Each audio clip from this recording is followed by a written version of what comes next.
Querido Padre Celestial, estoy aquí nuevamente en las redes sociales. Quiero predicar el Evangelio con humildad. Obra en mi mente y en mis cuerdas vocales. Cuida de mis familiares. Una de mis tías murió. Dale fuerza a mis primos. Bendice a mis amigos y a mis hermanos de la fe. Toma el control, querido buen Dios, de mi mente y de mis cuerdas vocales. En el nombre de Jesús. Amén. La reflexión de hoy es: Jesús vino para purificarnos del pecado y salvarnos de la muerte eterna.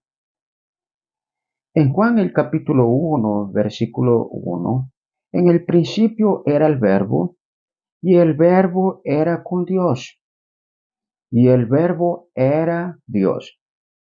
Noten que dice el Verbo era Dios. ¿Qué sucedió con el Verbo? En Juan el capítulo 1, versículo 14 nos dice: y aquel Verbo fue hecho carne y habitó entre nosotros.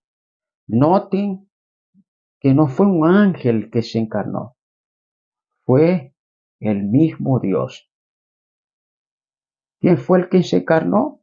El mismo Dios. Jesús se encarnó y habitó entre nosotros. ¿Para qué? ¿Para qué Jesús se encarnó? Primera de Juan, capítulo 3, versículo 8.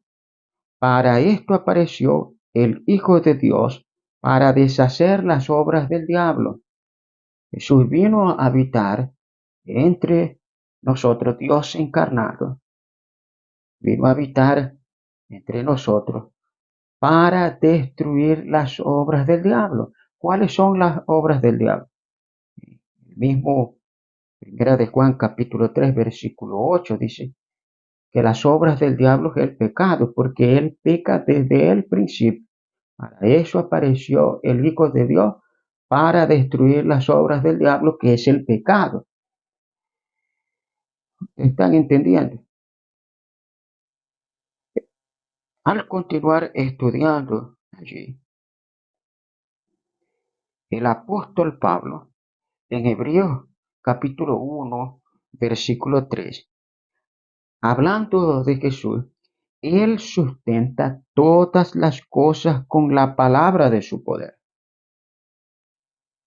Jesús, Dios encarnado, sustenta todas las cosas con la palabra de su poder.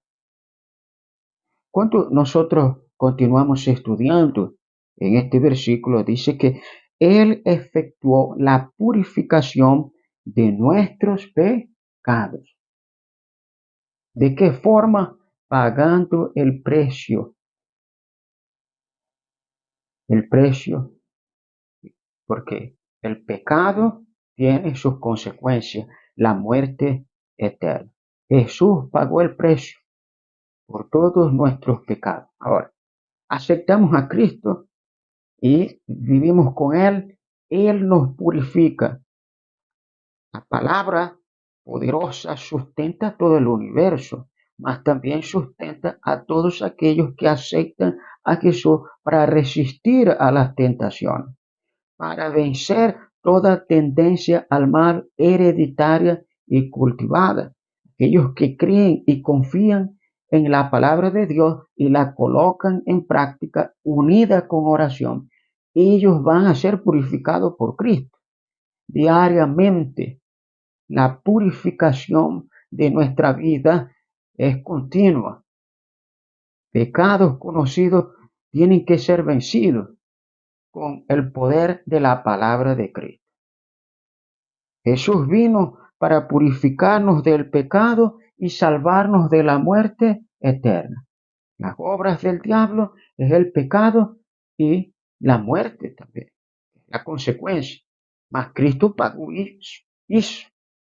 Cristo pagó el precio, y todos aquellos que aceptan a Jesús y viven la palabra que sustenta el universo, viven y creen y confían, Jesús purificará a ellos continuamente.